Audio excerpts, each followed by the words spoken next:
तन मेरा हो गया चांदनी सा कभी, तन मेरा हो गया चांदनी सा कभी, मन मेरा हो गया साध्वी सा कभी।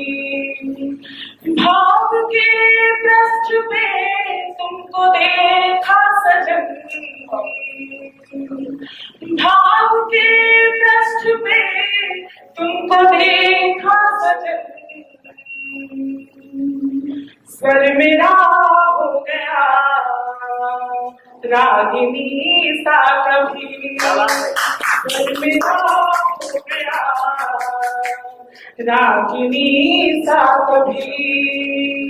जब उनकी और श्रृंगार पढ़ती हूँ और इन पंक्तियों में प्रेम की परिकाष्ठा को पार किया गया है, अर्थात यहाँ पे अतिशयोक्ति अलंकार का प्रयोग किया गया है। प्रेम के रंग में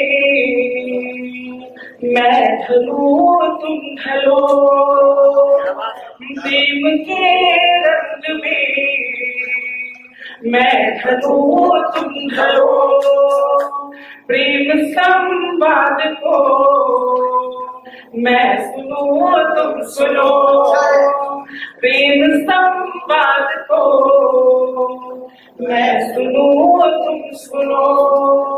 प्रेम होगा अपना सदियों तलक, प्रेम होगा अपना सदियों तलक, प्रेम की सारथी मैं बनूं तुम बनो, प्रेम की सारथी मैं बनूं तुम